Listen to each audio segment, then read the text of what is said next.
now my pleasure to welcome the chairman of GAMCOP, Senior Secondary School, right, Mr. Lamin Sayang, to make his statement.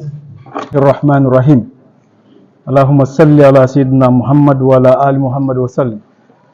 Alhamdulillah Rabbil Alameen. Mr. PS, representative from GTU,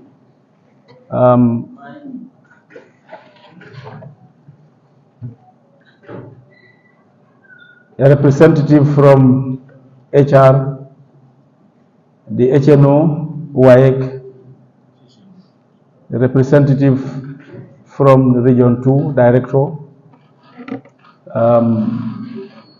GTU, CCU rep,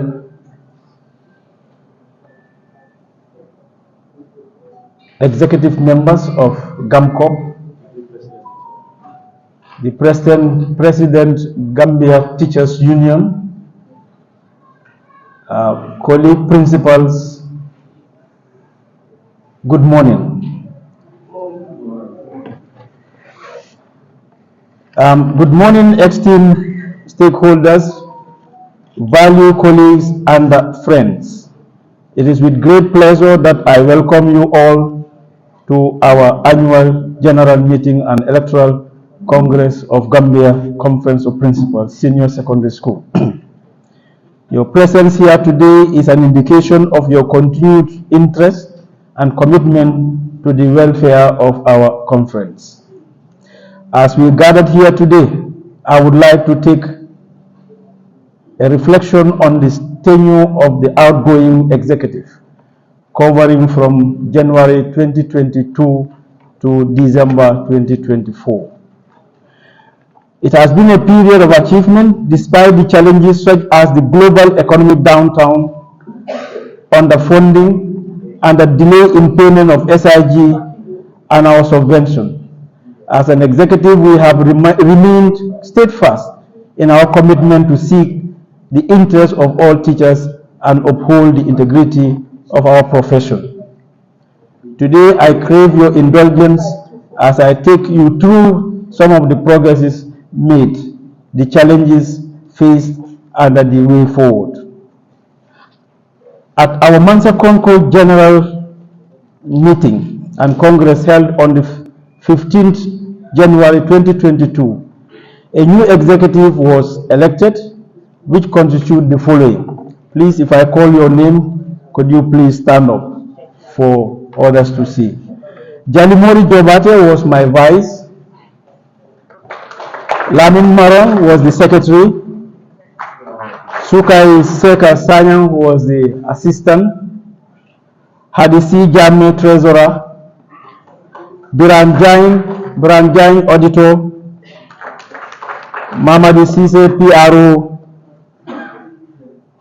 Mrs. Hadim, regional chair, region 1. Sehu Sohna, regional chair 2. Adama Jeng, regional chair 3. Abdullah Singate, regional chair 4. And Mahmoud Damso, regional chair 5 South. Keba Suso, regional chair 5 North. And Karamo Ture, regional chair 6. Hannah Koka was a co-opted member. Mr. Hannah Koka. On behalf of GAMCOP General Body, I wish to extend our heartfelt appreciation to these esteemed executive members for their invaluable guidance and steadfast support. GAMCOP General Body, I wish to extend our heartfelt appreciation to these esteemed executive members for their invaluable guidance and steadfast support. Your leadership has played a crucial role in our collective achievement, and we are genuinely privileged to operate under your direction. Thank you for your tireless dedication and commitment to our cause. Spirit of solidarity. In the spirit of solidarity among ourselves, we extend support to all times to colleagues facing various challenges. We stood by our colleagues at Nusrat Senior Secondary School, Brikama Upper and Senior Secondary School, Gambia Senior Secondary School, Sifo Upper and Senior Secondary School during period of unrest at their school, reinforcing our commitment to ensuring the smooth and the peaceful running of all our schools. There are another discussion regarding the veil issue in the courts. Some members have expressed concern about the wearing of the veil, which has led to misunderstanding not only in certain schools but also sparked broader discussion aimed at finding a general solution. We are currently awaiting the court's decision on this matter. Engagement with MOPSI.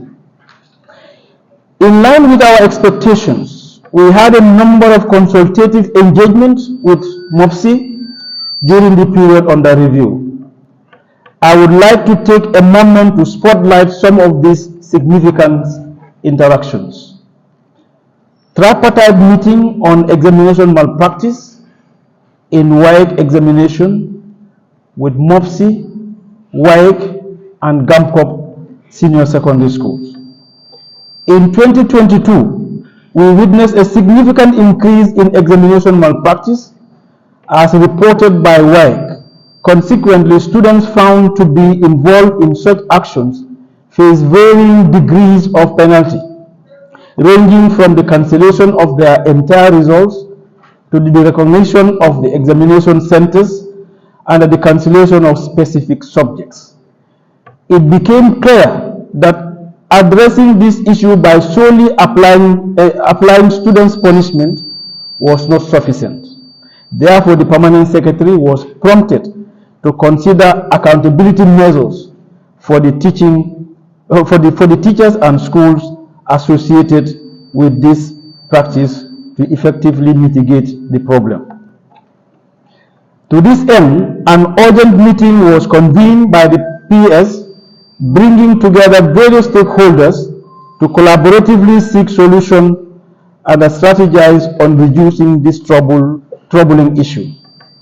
PS expressed significant concern over the situation and indicated a desire to implement disciplinary actions for the schools implicated.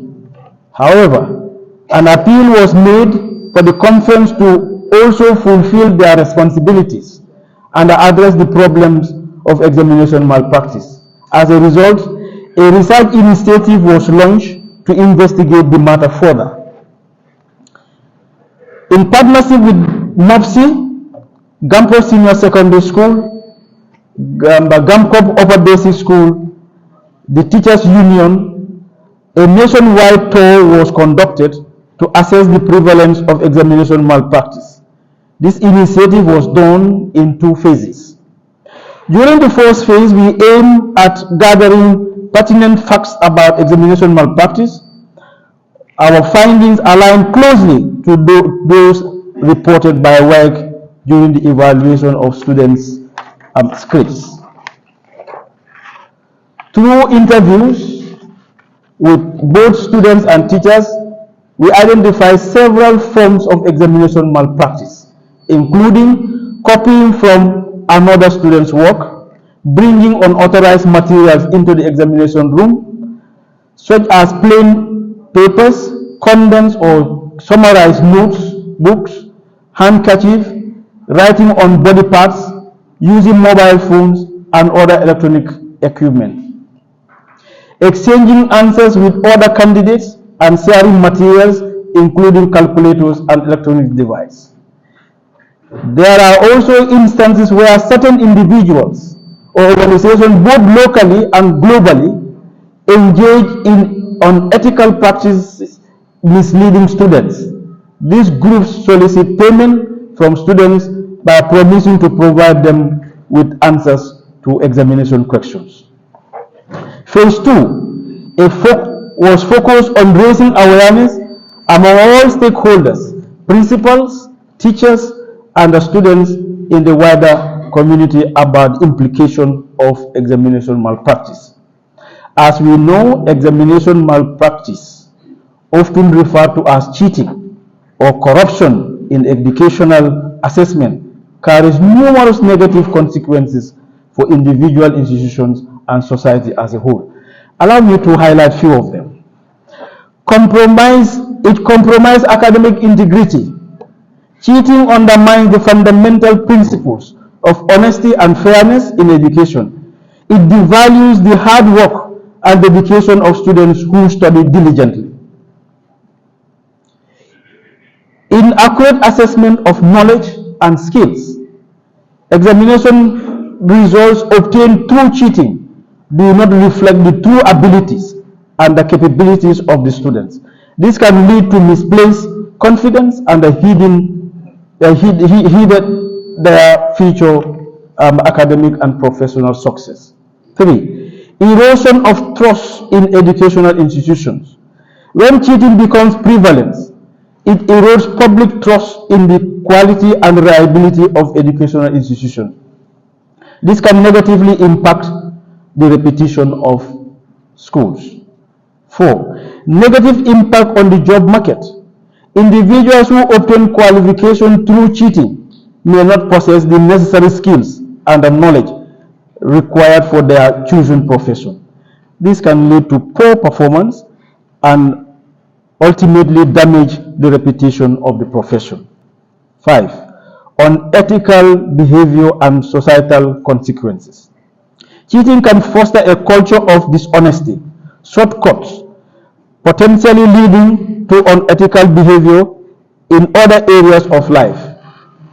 This can have broader societal implications, undermining the integrity of various institutions and systems. It is important to note that examination malpractice is a complex issue with various contributing factors. Addressing this problem requires multifaceted approach, including students, teachers, parents, educational institutions, and community leaders in awareness campaign, promoting academic integrity, fostering a culture of honesty, and implementing effective anti-cheating measures are crucial steps in combating this issue. After our interjection, we noted a significant decrease in examination malpractice in the 2023 WAS exam compared to 2022. This led us to conclude that our awareness initiative and condemnation of the menace has been effective. Moving forward, it is important for all schools to be accountable for their action regarding examination integrity. Consequently, any punishment faced will be a direct result of individual choice. Late payment of SIG and the plight of the unit cost. School improvement grant. It is understandable that our meeting regarding SIG consumed 85% of our engagement with MOPSI and other stakeholders. I recognize the importance of this discussion and the dedication everyone has shown in navigating this process.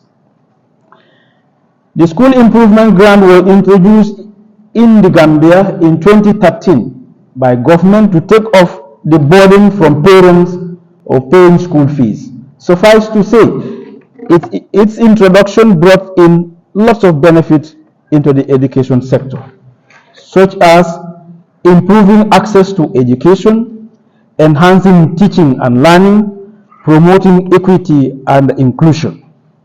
Overall, the School Improvement Grant is a significant initiative that seeks to improve the quality of education in the Gambia and ensure that all children have the opportunity to success. However, this very laudable initiative is almost defeated due to the delay in payment of the SIG. This delay has registered lots of negative impact on the quality of education and the overall well-being of the school community. Here are some of the negative impacts. Disruption of educational program. The grant is used to fund essential programs like teacher training, curriculum development, technology upgrades, and a delay in payment disrupt this program, in this way negatively impacting students' learning. 2. Delayed maintenance and repairs. We use this grant to fund essential maintenance and repairs to ensure a safe and functional learning environment. Delayed payment hinder these efforts, leading to deteriorating facilities and the potential safety hazard. Increased financial burden on the schools. When the payment is delayed, the school administrators have to rely on other sources of funding, mainly borrowing to cover expenses and to keep the school functioning in the absence of the grant. Pre-financing creates additional financial strain and a burden apart from the embarrassing management. Negative impact on school morale. Delayed payment creates uncertainty and frustration among staff and the students, affecting morale and the motivation. Esteemed colleagues, I would like to convey my optimism regarding our current situation. There is indeed light at the end of the tunnel. Our collective efforts have not been in vain. Our strong collaboration with GTU has begun to yield positive results. Whenever we have exhausted diplomatic avenues to reach our goals, they have taken the initiative to advocate on our behalf with the government. Their recent engagement have provided us with renewed hope and assurance regarding the timely payment of subvention and salaries, including the SIG.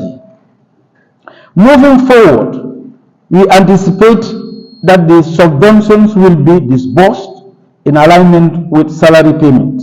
Significantly, the SIG for the first term, second term, and third term scheduled for release in September, January, and April, respectively. We remain hopeful that this marks the end of our frustration. Thank you, GTU officials, for your continued support and dedication.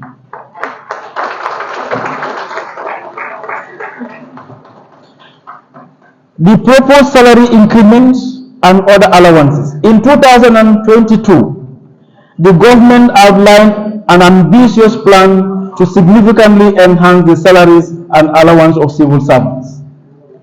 This initiative sparked meaningful discussion and promoted adjustment to the grading systems, which allow us to actively participate in advocating for improvement of the emolument of our members. Whilst we were hopeful for a more substantial adjustment, it is important to acknowledge the decision that ultimately resulted in a 30% increase. Although it did not meet our initial expectation, we remain committed to continuing our efforts for further enhancement in the future. Issues affecting senior secondary schools, the adverse audit report. MOPSI expressed their concern regarding the recent audit report received from National Audit Office. The discussion focused on the findings of the school audit, which raised significant questions that warranted attention.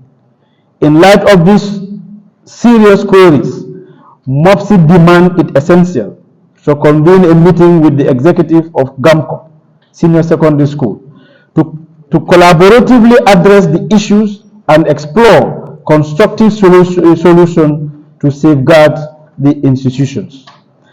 Financial repetition. The lack of response from school heads to the audit queries were noted as a significant concern, as this may lead to wrong conclusions.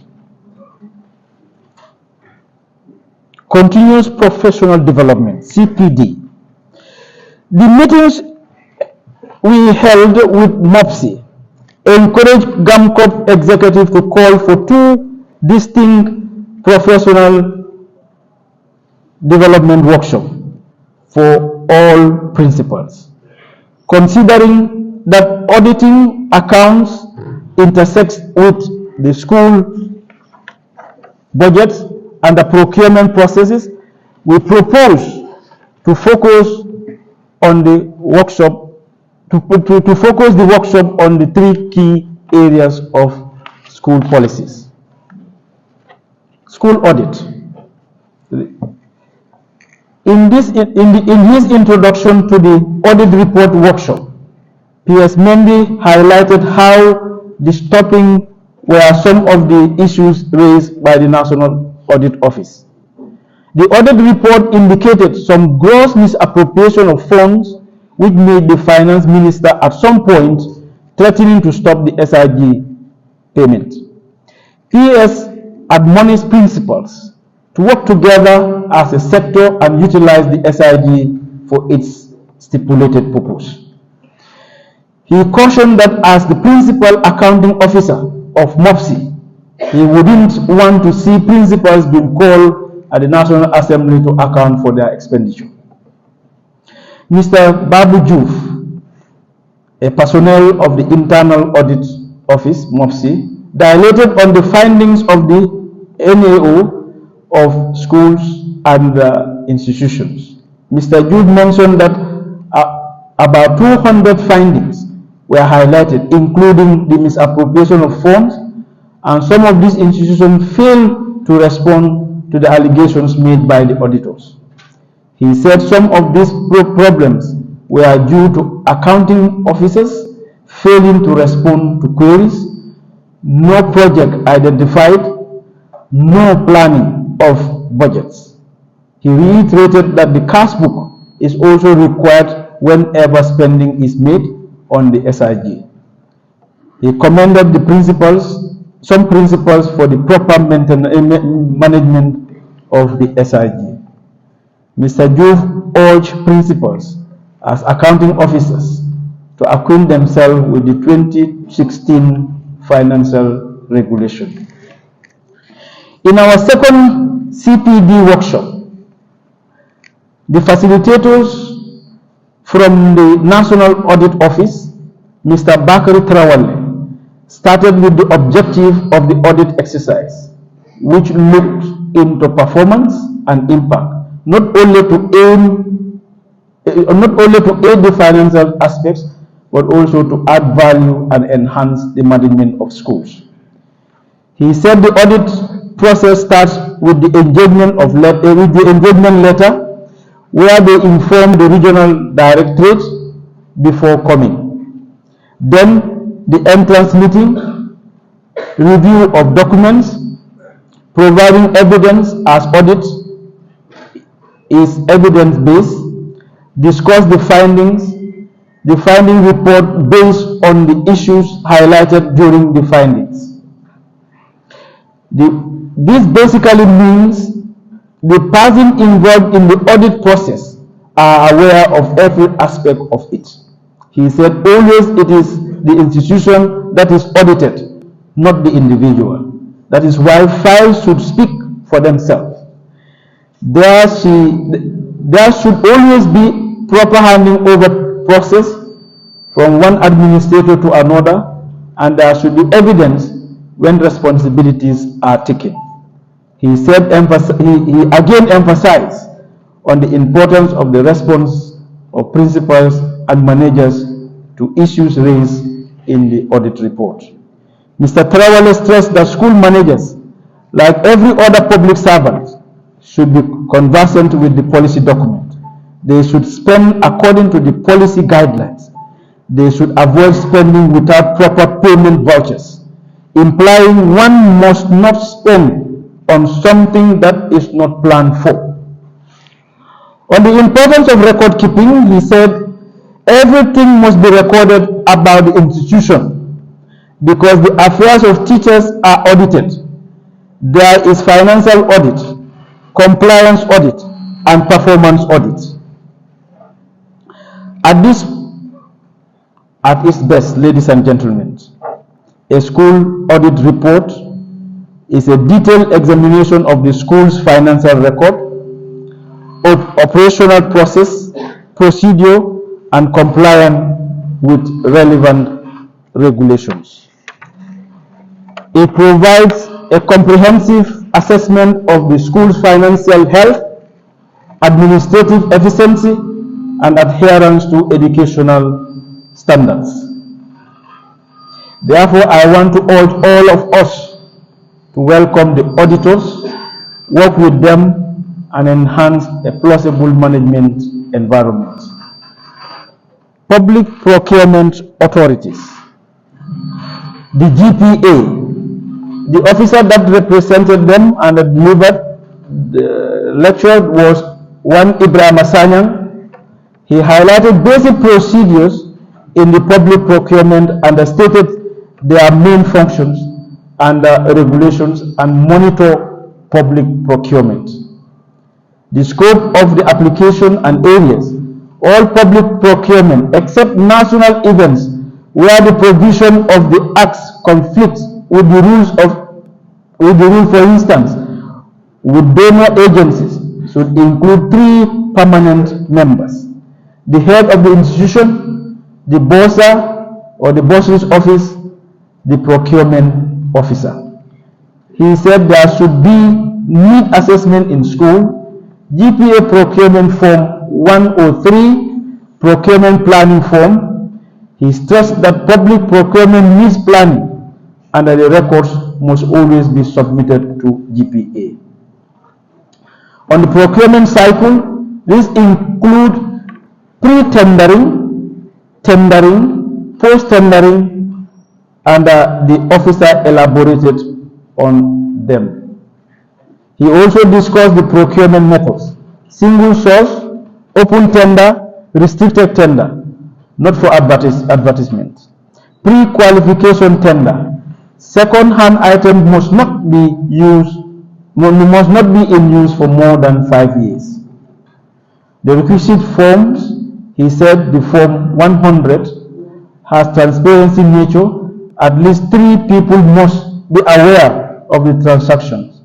Form 003 is the reporting form. Form 103 is for local purchasing order. Form 012 is the declaration of interest. In this case, the minutes of the contract committee always serve the institution and that the minutes must be signed. He said the request method for a quotation, that form used is form 101 and the threshold is $5,000 or 500,000.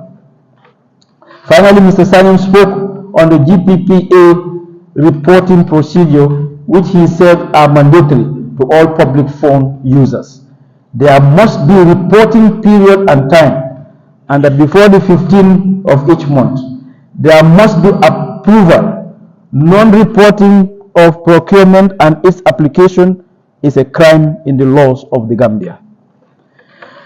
Mr. Chairman, ladies and gentlemen, public procurement play a crucial role in ensuring that public funds are used effectively, efficiently, and transparently.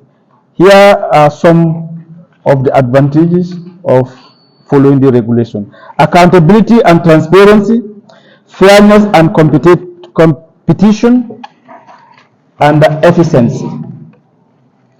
Now we turn our attention to school budget.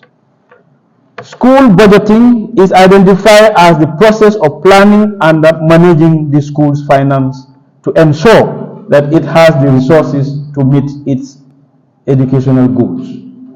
The facilitator, Mr. Ablai Bacha, from the budget unit MOPSI, outlined the key principles guiding the budgeting process and the budget related issues, which he explained when followed by school managers.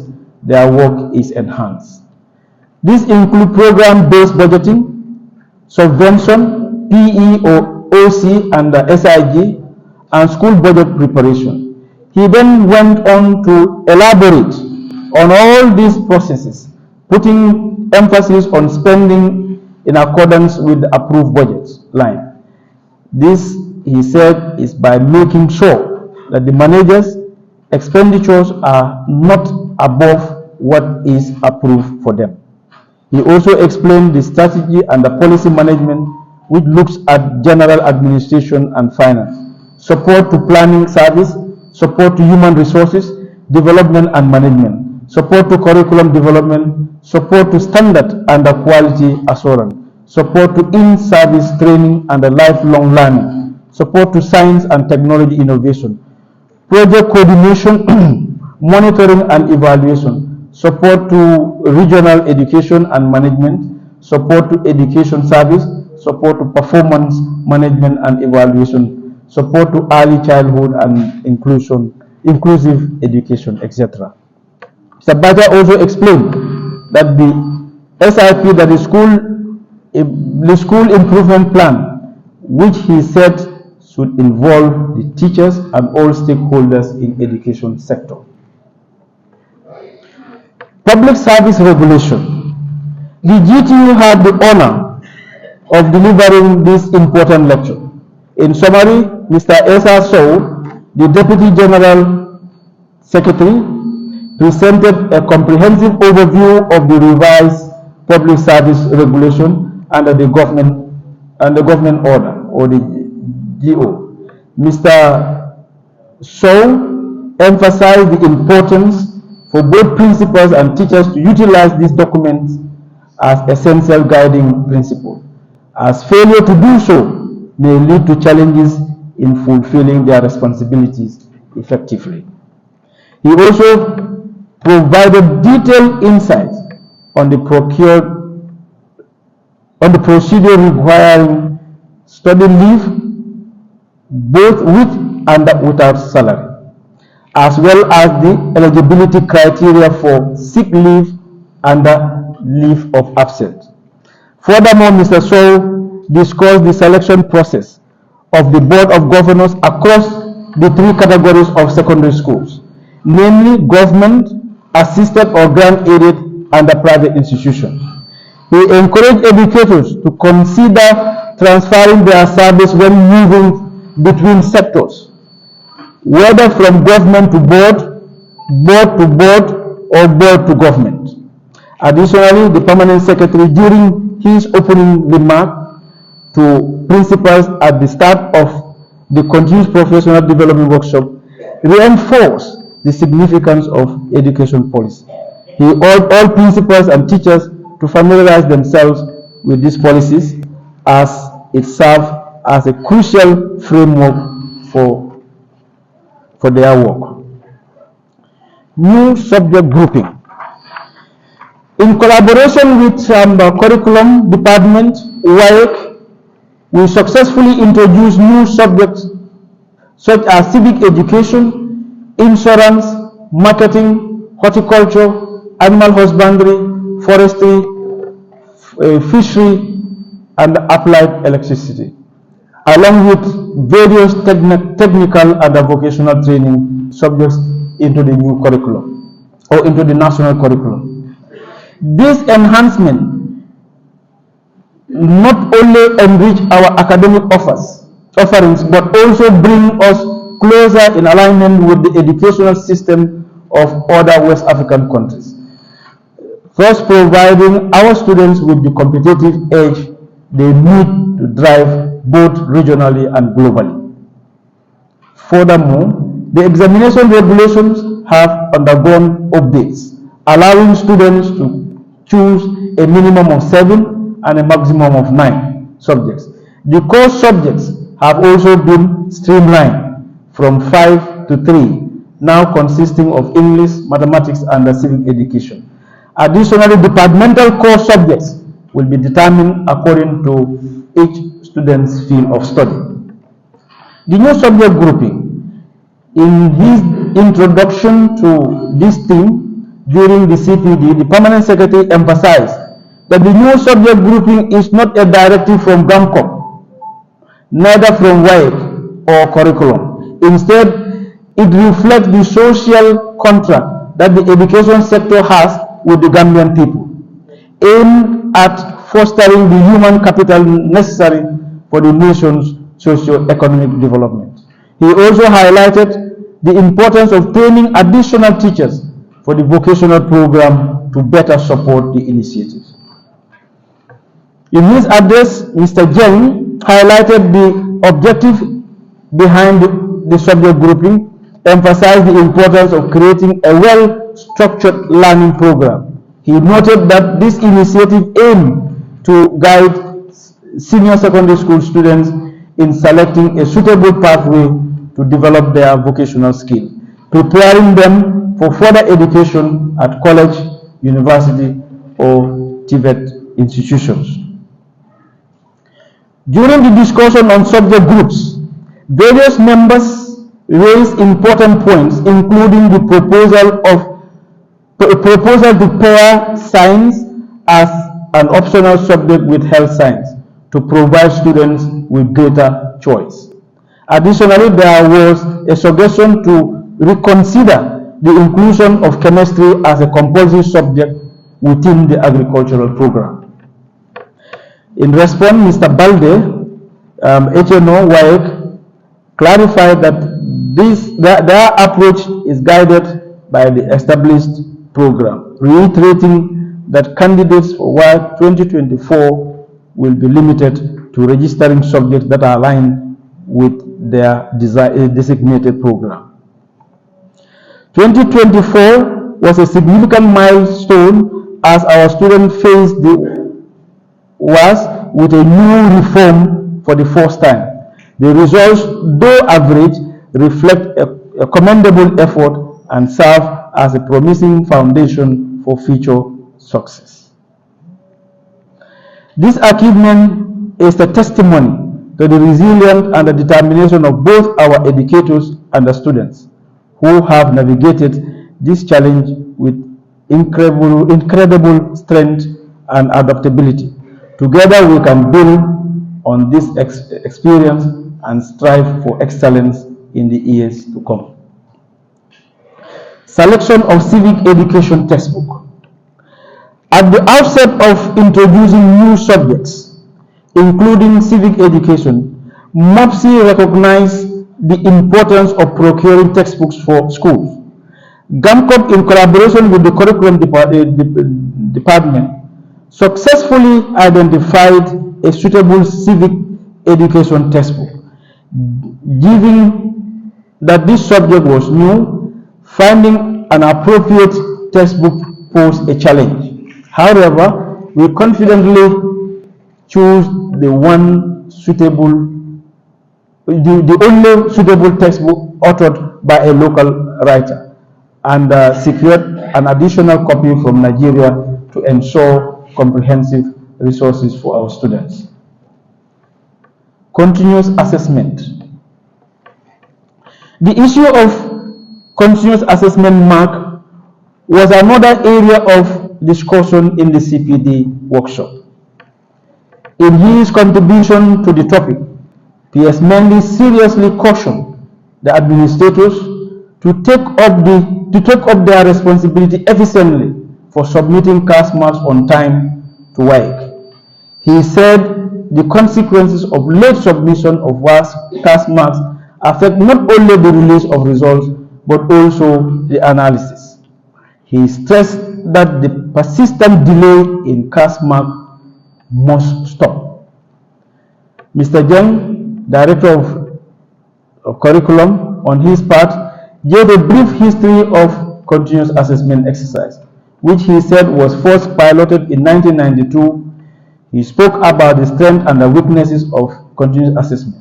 The purpose of continuous assessment, he said, is an ongoing process where all should be fully informed.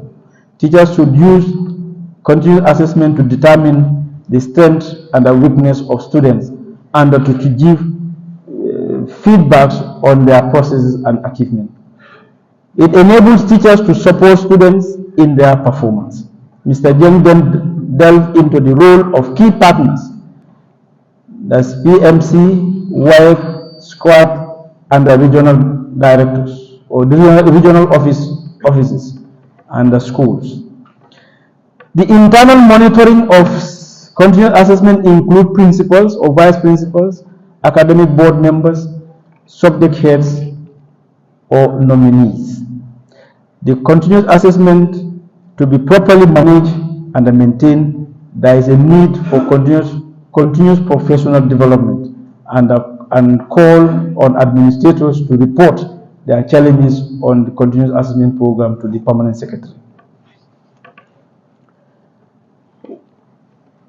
Work in their intervention in the continuous assessment here, their representative from their IT unit, Madam Sose, stressed the significance of capturing the students from grade 10 to 12, year 1, 2, and 3 respectively.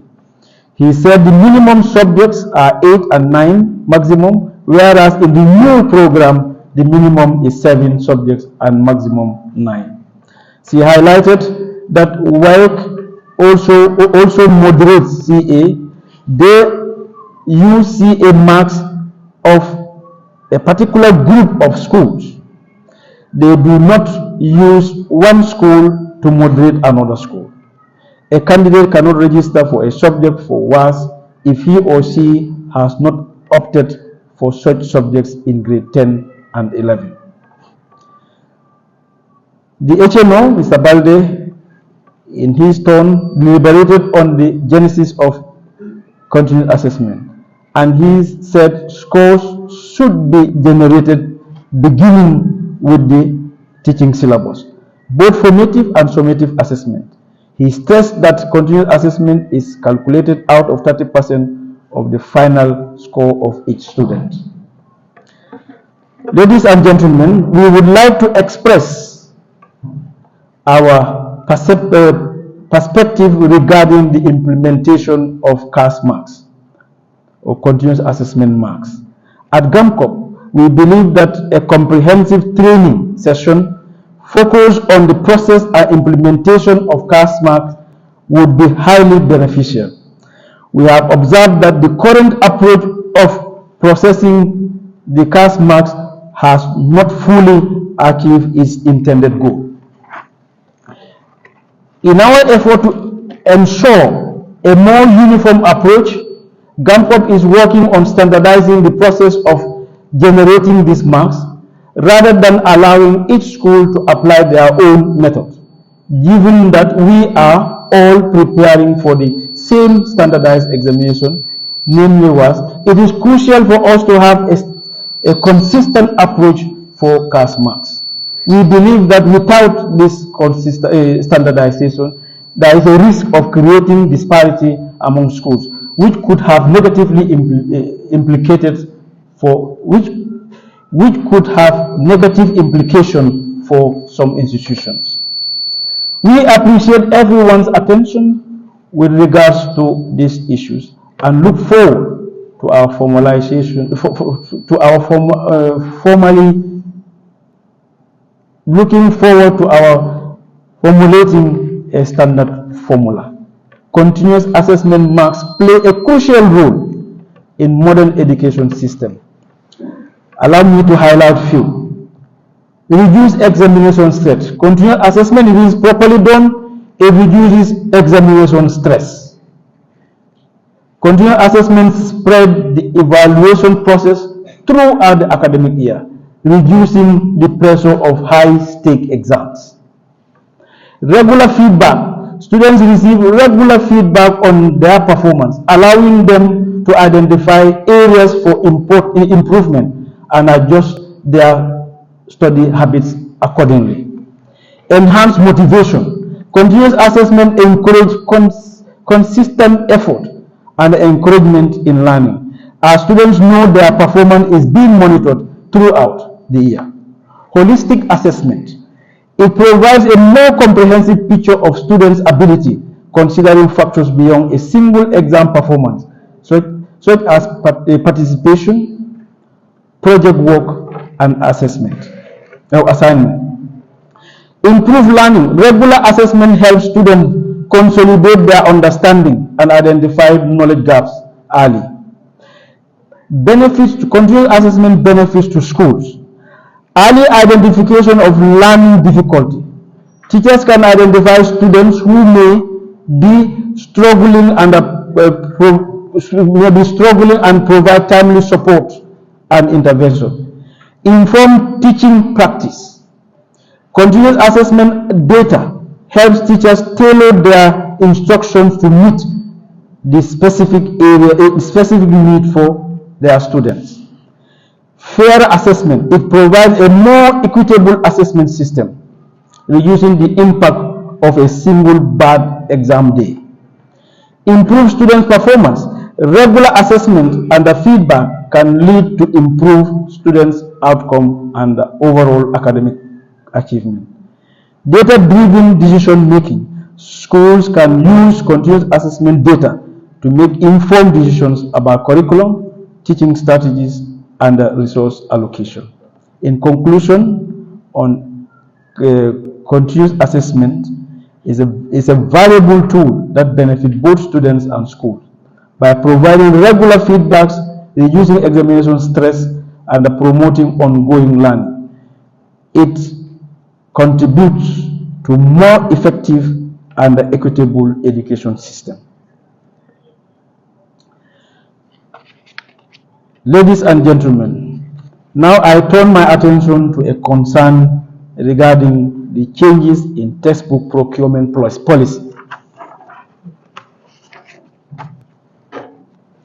Chairman, ladies and gentlemen, I would like to express our collective concern regarding the recent shift in government policy regarding the procurement of textbooks for our schools. Historically, school principals have successfully procured essential textbooks and materials through established suppliers, utilizing the funds provided by the school improvement grant. However, the recent collaboration between the government and the GPPC introducing a centralized printing approach has presented several challenges that we believe warranted consideration. We need to consider existing financial commitment. Many principals have already made financial commitment for textbooks in anticipation of the SIG disbursement. The sudden halt in this disbursement has put schools in a very difficult position as they are left struggling on how to meet their obligation to suppliers. This situation has unfortunately resulted in some schools suppliers threatening legal actions for unpaid bills, adding additional pressure on our school principals. 2. Lack of consultation and inclusion. The decision to centralize textbook printing appears to have been made without prior consultation with school principals. This lack of engagement has disrupted the collaborative framework that we have worked hard to establish among Conference of Principals, GPPC and the Writers Association. It has left many of us confused and the challenge as we navigate this operational challenge. Quality and the supply issue.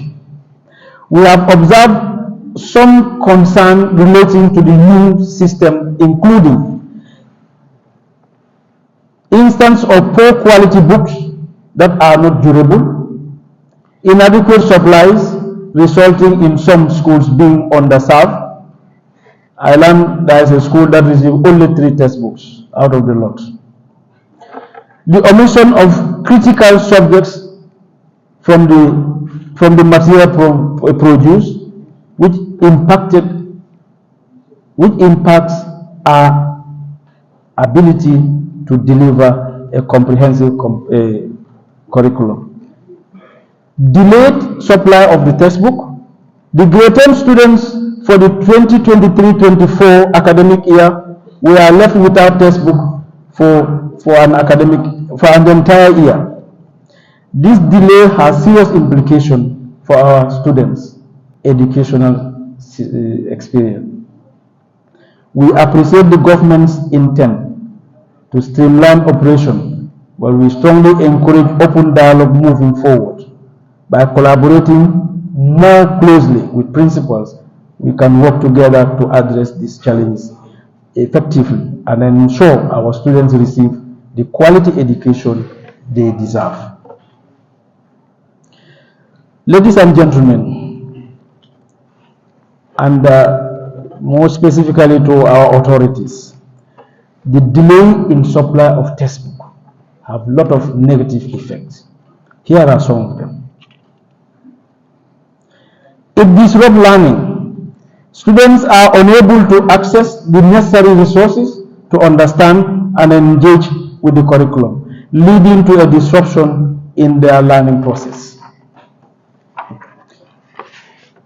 It reduces academic performance. Without access to textbooks, students may struggle to grasp concepts and complete assessment and prepare for examination, potentially leading to low grades and a poor overall academic performance. It increases stress and anxiety. The lack of textbooks can create anxiety and stress among the students as they worry about failing behind their peers and not meeting the academic expectation. Limited access to knowledge. Textbooks provide students with a wealth of information and knowledge. Without them, students may have limited access to essential learning materials. The effect it has on schools. Ineffective teaching. Delay in supply of textbook, it brings ineffective teaching. Teachers may find it difficult to deliver effective lessons without the necessary textbooks, as they may need to rely on alternative resources or teaching methods. Increased administrative burden. Schools may need to invest additional resources and time to find alternative solutions, such as photocopying materials or providing digital access to textbooks. Negative impact on school repetition. Delay in textbook supply can negatively impact a school's repetition, as it may be perceived as inefficient or poor management. In this vein, ladies and gentlemen, we encourage the Ministry of Finance to consider their decision. However, GAMCOP remains committed to ensuring the smooth operation of our schools and fostering collaboration among all stakeholders. School levies. This is another area that MOPSI always engages on. In light of the government's non-levy policy, it is essential for us to adhere to the principles as set forth by the ministry. I kindly encourage everyone to respect this policy and work collectively to find solutions that comply with it. If any circumstance necessitates a levy, I suggest we discuss and seek approval from our PTA to maintain a transparency and alignment with government guidelines. I turn to our challenges. Auxiliary staff. We would like to express our gratitude for the recent salary increase for auxiliary staff from government. However, we have some concern regarding this matter. Historically, while allowances and salaries have been increased, there has not been a corresponding adjustment in the SIE, from which auxiliary staff salaries are funded. We hope this issue will be addressed to ensure the ongoing support and the well-being of our auxiliary staff. Mr. PS, we are advocating if central government can take off the payment of the auxiliary staff so that they can be on the government payroll and take off the burden on schools. Promotion. We commended the ministry for its remarkable initiative in promoting teachers recently. While the significance of board and mission schools could not be overemphasized, we encourage you to take timely action that will allow us to begin reaping the benefits of this advancement. Our teachers are crying at both schools that they are not enjoying the cake that you dish out. Gratitude and a reflection on my tenure as the outgoing chairman of Conference of Principals. As I conclude my tenure as chairman of this honorable conference, I am overwhelmed with gratitude and a deep sense of reflection. It has been both an honor and a privilege to collaborate with such devoted and visionary leaders and educators who are wholeheartedly committed to enhancing the quality of secondary school education in our cherished nation. First and foremost, I express my heartfelt thanks to Allah subhanahu wa ta'ala for providing me with the strength and the resilience throughout this journey. I want to take this opportunity to sincerely thank all members of the conference for your unwavering support, cooperation, and collaboration during my term. Your dedication to the essential mission of educating and shaping the future of the Gambia has been a constant source of inspiration for me. I humbly seek your understanding for any shortcoming that may have risen during my tenure. Leadership does indeed come with its challenges. And while I strive to fulfill my responsibility to the best of my ability, I recognize that I may have fallen short at times. I truly appreciate your patience and understanding throughout such instances. I would also like to express my deep appreciation to the officials of MOPSI for their invaluable support, which allows me to lead and contribute positively to our education system. Your guidance has been crucially facilitating an initiative and a reform that involved during my tenure of office. The Gambia Teachers Union, I am grateful for your steadfast support and the partnership. Our collaboration has been essential in achieving significant outcomes for both students and educators. I genuinely value the positive working relationship we have developed. Thank you all for once again for the wonderful experience and the sharing commitment to our work. Hold on, I'm not yet done.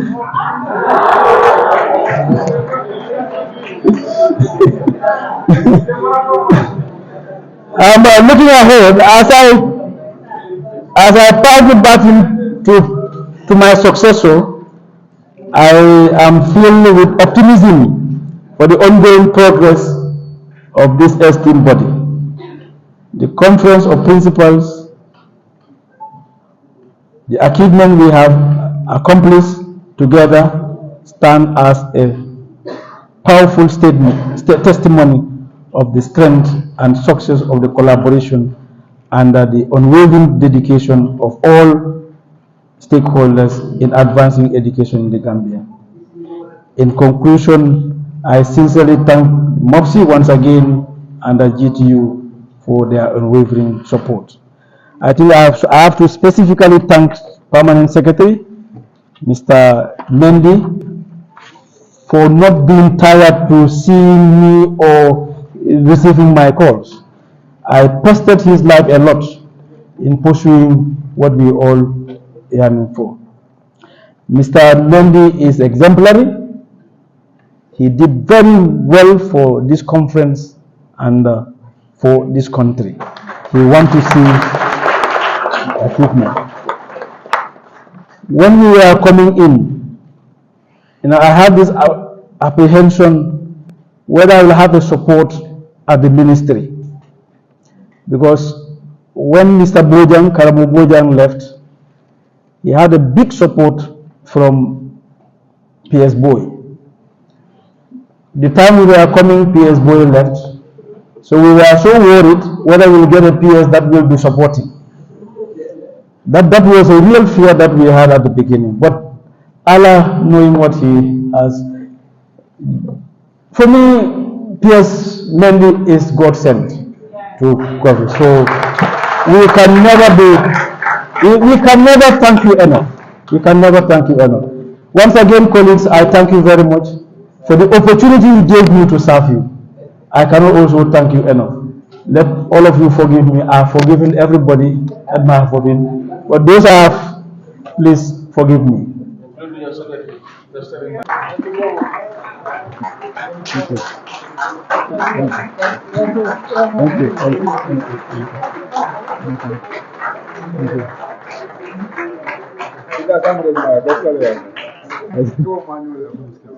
Thank you.